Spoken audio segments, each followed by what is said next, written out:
Hello दोस्तों, मैं अजहर राजपूत आपका हार्दिक स्वागत अभिनंदन करता हूं। तो चलिए चलते हैं आज के टॉपिक बांध किसे कहते हैं।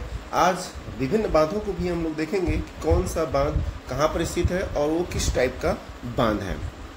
चलिए चलते हैं, बांध किसे कहते हैं इस बात को समझते हैं। बांध नहर अथवा नदी पर जल के प्रवाह को रोकने का एक अवरोध होता है। क्या होता है दोस्तों?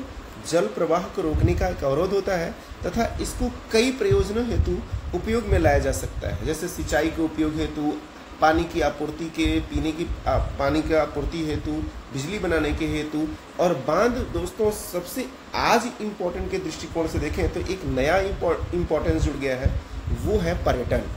पर्यटन के लिहाज से भी बांधों को डेवलप किया जा रहा है, उनको सुव्यवस्थित सुनिश्चित किया जा रहा है कि वो ऐसा एक प्लेस बन के तैयार हो जिससे पर्यटन वहाँ पर ज़्यादा से ज़्यादा आए और वहाँ का आर्थिक विकास हो। तो इसी क्रम में हम आगे बढ़ते हैं तो बांधों के प्रकार की बात कर लेते हैं। तो बांध के जो प्रकार होते हैं दोस्तों वो 3 प्रकार के होते हैं। गुरुत्वीय बांध भी होते हैं, रॉकफिल बांध होते हैं और चाप बांध होते हैं। Gravity dam, rockfill dam and arch dam, ये डैम जो वो 3 प्रकार के जो हैं उनमें 3 तरह से अलग अलग तरीके से बनाए जाने वाले डैम हैं, जिसकी वजह से 3 अलग अलग इनके नाम हैं। कंक्रीट से बने हुए बहुत बड़े एवं वजनदार बांध जो होते हैं, वो जो बांध होते हैं वो आपके ग्रेविटी डैम होते हैं। रॉकफिल डैम जो होते हैं यह मिट्टी तथा चट्टान के बने विशाल आकार के बांध होते हैं। इनमें चट्टानों की दरारों से होने वाले जल रिसाव को रोकने के लिए मिट्टी अथवा कंक्रीट की परत का इस्तेमाल किया जाता है और इसका प्रमुख उदाहरण टिहरी डैम है, आप नीचे देख सकते हैं।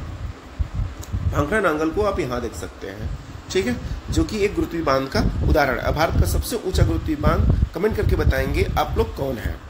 चाप डैम की बात करते हैं तो चाप डैम जो है, चाप बांध का निर्माण जल की ओर मुड़ी चाप की भांति किया जाता है और इसका प्रमुख उदाहरण जो है इडुक्की बांध है, जो कहाँ है दोस्तों? ये केरल में है, ठीक है दोस्तों। चलिए आगे बात करते हैं प्रमुख बांधों की प्रमुख राज्यवार के अनुसार। तो सबसे पहले बात करते हैं जम्मू कश्मीर में बने बांध। तो जम्मू कश्मीर में सलाल बांध बना हुआ है, बगलिहार बांध बना हुआ है, दुलहस्ती बांध बना हुआ है, जो कि किस नदी पर है? चेनाब नदी पर है। दोस्तों ये वही बगलिहार डैम है जिसको हाल ही में चेनाब नदी का पानी रोकने के लिए पूरी तरह से बंद कर दिया गया है। पाकिस्तान के द्वारा भारत में किए गए 22 अप्रैल के हमले के कारण भारत अपने गुस्से को जाहिर करने के लिए क्या किया है? बगलिहार डैम को ही बंद कर दिया गया है, जिससे पाकिस्तान पानी के बिना जो है परेशान होके, त्रस्त होके, बर्बाद होने के कगार पे पहुंच जाएगा। और ऐसा होना भी चाहिए, क्योंकि आतंकी हमले ऐसे लोग करते हैं जिनको खाने के लिए अटता नहीं है और भीखा नंगा भूखमरी से मरने वाले देशों की संज्ञा में आते हैं और इस तरह का कारनामा भी करते हैं कि दूसरे देश को परेशान करते रहो। तो ऐसे लोगों के साथ ऐसा ही होना चाहिए। बात करें आगे झेलम नदी पर बनाए गए डैम की। झेलम नदी पर उरी बांध है, तुलबुल बांध है, ये दोनों बांध बनाए गए हैं किस नदी पर? झेलम नदी पर। और दोस्तों ये मौजूद कहाँ है? तो जम्मू कश्मीर में मौजूद है। याद रखिए जम्मू कश्मीर एक केंद्र शासित प्रदेश हो चुका है। आगे बात करते हैं पंजाब के कुछ प्रमुख डैम की। तो पंजाब के कुछ प्रमुख डैम में से आते हैं सबसे पहले रावी नदी डैम, जिसमें रणजीत सागर बांध बना हुआ है। इसे थीन बांध के नाम से भी जाना जाता है दोस्तों, याद रखिएगा, रणजीत सागर बांध को थीन बांध के नाम से भी जाना जाता है और ये रावी नदी पर है।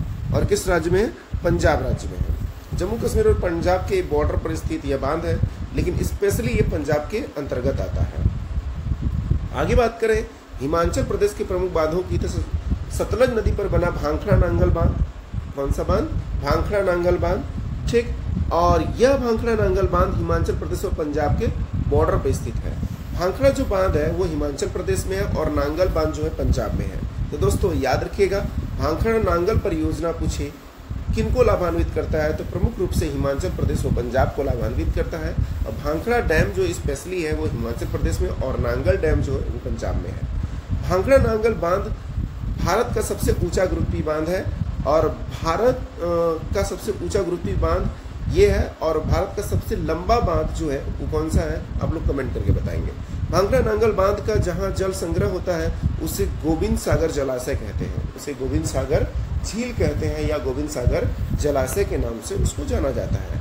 और भांखड़ा नांगल बांध के अलावा पंजाब में हिमाचल प्रदेश में एक और डैम है जो कि ब्यास नदी पर है, वो पोंग बांध है। कौन सा बांध है? पोंग बांध है, आप देख सकते हैं। और ये किस नदी पर है? ब्यास नदी पर है। और ब्यास नदी जो है सतलज की सहायक नदी है दोस्तों। आगे बात करें उत्तराखंड की, तो उत्तराखंड में भारत का सबसे ऊंचा डैम है जिसका नाम है टिहरी डैम।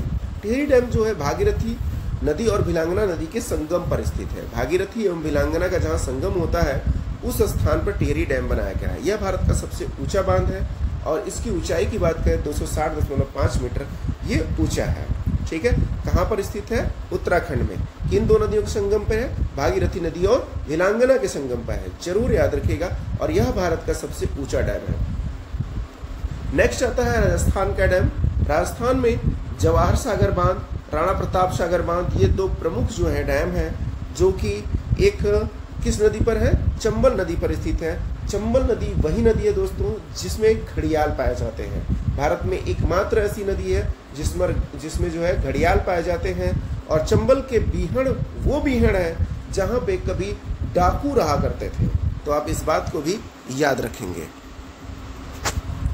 नेक्स्ट है कुछ मध्य प्रदेश। मध्य प्रदेश में चंबल नदी पर बना हुआ गांधी सागर बांध है और नर्मदा नदी पर बना है इंदिरा गांधी या इंदिरा सागर बांध बना हुआ है। तो ये दोनों अलग अलग नदियों पर है, एक चंबल नदी पर है, दूसरा नर्मदा नदी पर है। ठीक, तो गांधी सागर डैम जो है वो राजस्थान से सटा हुआ मध्य प्रदेश का हिस्सा है, जो चंबल नदी पर गांधी सागर डैम बना हुआ है और नर्मदा नदी पर इंदिरा सागर डैम बना हुआ है दोस्तों। तो याद रखेंगे मध्य प्रदेश में चंबल नदी व नर्मदा नदी पर, चंबल पे जो है गांधी सागर बांध और नर्मदा नदी पर इंदिरा सागर डैम बनाया गया है। नेक्स्ट है उत्तर प्रदेश में बनाए गए कुछ प्रमुख डैम। बेतवा नदी पर बनाया गया माता टीला डैम और रानी लक्ष्मीबाई डैम। ये दोनों जो है आपके कहाँ आते हैं? तो ललितपुर झांसी वाले रीजन में ये दोनों आते हैं। ठीक है, ललितपुर और झांसी। रानी लक्ष्मीबाई बांध को राजघाट बांध के नाम से भी जाना जाता है। और दूसरा बांध है आपका रिहंद नदी बांध यानी रिहंद बांध। रिहंद बांध जो उत्तर प्रदेश और छत्तीसगढ़ के बॉर्डर पर स्थित है और इसके जलाशय का नाम है गोविंद बल्लभ पंत सागर, जो यूपी के पहले सीएम के नाम पर रखा गया है।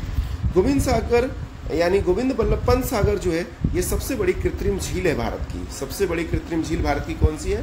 गोविंद बल्लभ पंत सागर झील। दोस्तों याद रखिएगा, गोविंद सागर जो है वो पंजाब में स्थित है। और बात करें गोविंद बल्लभ पंत सागर झील की, तो ये छत्तीसगढ़ और यूपी के बॉर्डर पर स्थित है। यूपी के सोनभद्र जिला के अंतर्गत आता है। बात करें हम लोग गुजरात की, तो गुजरात में नर्मदा नदी पर सरदार सरोवर बांध बनाया गया है और ताप्ती नदी पर उकाई बांध बनाया गया और काकरापारा बांध बनाया गया। तो दोस्तों ये तीनों बांध अत्यंत महत्वपूर्ण डैम हैं। नर्मदा नदी का सरदार सरोवर बांध हुआ, ताप्ती नदी का उकाई बांध हुआ, काकरापारा बांध। ठीक है, और ये किस राज्य में स्थित है? तो गुजरात राज्य में स्थित है। नेक्स्ट झारखंड राज्य है, बराकर नदी पर बनाया गया तिलैया बांध व मैथन बांध। ये भी दोस्तों कई बार एग्जाम में पूछा गया, रिपीटेड क्वेश्चन है। तिलैया बांध किस नदी पर है? तो बराकर नदी पर है और मैथन बांध भी बराकर नदी पे है और ये झारखंड राज्य में स्थित है दोस्तों। ठीक है, किस राज्य में है? झारखंड। नेक्स्ट है हमारा पश्चिम बंगाल राज्य। पश्चिम बंगाल राज्य में गंगा नदी पर बनाया गया फरक्का बैराज डैम और यहीं से गंगा नदी दो भागों में प्रवाहित होती है। दो भाग मीन्स आप कह सकते हैं, एक आपका हुगली नदी के नाम से और एक जो है पद्मा के नाम से गंगा यहाँ दो भागों में विभाजित होकर बहती है। नेक्स्ट बात करते हैं हम लोग उड़ीसा राज्य की। उड़ीसा राज्य में भारत का सबसे लंबा डैम हीराकुंड डैम बनाया गया है, जिसकी लेंथ की बात करें तो 25.8 किलोमीटर लंबा है। तो दोस्तों ये भारत का सबसे लंबा डैम है और मुख्य बांध की लंबाई भी 4.8 किलोमीटर है और ये उड़ीसा राज्य में स्थित है। तो दोस्तों याद रखिएगा, भारत का सबसे लंबा डैम जो है वो महानदी पर बनाया गया हीराकुंड डैम है। लंबा की बात होगी तो हीराकुंड डैम होगा, ऊंचा की बात होगी तो टिहरी डैम होगा, गुरुत्वीय बांध में सबसे ऊंचा की बात होगी तो भांखड़ा नांगल बांध होगा। तो इस तरह से आपको ध्यान रखना है। महाराष्ट्र में कोयना नदी पर बनाया गया कोयना बांध और गोदावरी नदी पर बनाया गया जायकवाड़ी बांध। ये आप दोस्तों आपको याद रखना है, कोयना पर कोयना डैम और गोदावरी पर जायकवाड़ी बांध जो है वेरी वेरी इंपॉर्टेंट क्वेश्चन बन जाता है आपके एग्जाम के लिहाज से। आगे बात करते हैं हम लोग तेलंगाना राज्य की। तेलंगाना में गोदावरी नदी पर पोचमपाद बांध जो है एक इम्पॉर्टेंट डैम है। इसे राम सागर बांध के भी नाम से जाना जाता है। मंजीरा नदी पर निजाम सागर डैम बनाया गया है। तो दोस्तों ये दोनों डैम आपको याद रखना है, मंजीरा नदी पर निजाम सागर डैम और पोचमपाद बांध जो है गोदावरी नदी पर डेवलप किया गया है। आगे नेक्स्ट इंपॉर्टेंट डैम की बात करते हैं, आर्च डैम।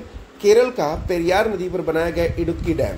इडुक्की डैम जो है वो आर्च डैम है, यानी एक चाप बांध है, कुछ इस तरह के शेप में बनाया गया है और अतिरिक्त पानी बाहर निकालने के लिए एक इस तरह से होल भी बनाया जाता है, अंडर वाटर पासिंग बनाया जाता है, ताकि बांध के ऊपर से पानी ना गिरे, जितना एक्स्ट्रा पानी हो उसी से बाहर हो जाए। तो ऐसा उदाहरण कौन सा है? तो इडुक्की डैम है आर्च डैम का, जो किस राज्य में? केरल में। कृष्णा नदी पर बनाए गए बांध की बात कर लेते हैं। अलमाटी डैम जो कि कर्नाटक में है और नागार्जुन बांध जो है आंध्र प्रदेश तेलंगाना में है और श्रीशैलम जो है वो आंध्र प्रदेश में बनाया गया डैम है। तो याद रखिएगा कृष्णा नदी पे 3 प्रमुख बांध है, अलमाटी बांध, नागार्जुन बांध, श्रीशैलम बांध। ठीक है ना। नेक्स्ट कावेरी नदी पर बनाया गया डैम जो है वो 3 प्रमुख डैम है। शिव समुद्रम बांध जो कर्नाटक में है, कृष्णा सागर बांध जो कर्नाटक में है, मेट्टूर बांध जो तमिलनाडु में है। ठीक है, तो आप लोग कमेंट करके बताएंगे कावेरी नदी का उद्गम स्थल क्या है। तो इसी तरह का वीडियो देखने के लिए प्लीज चैनल को लाइक एंड सब्सक्राइब करें।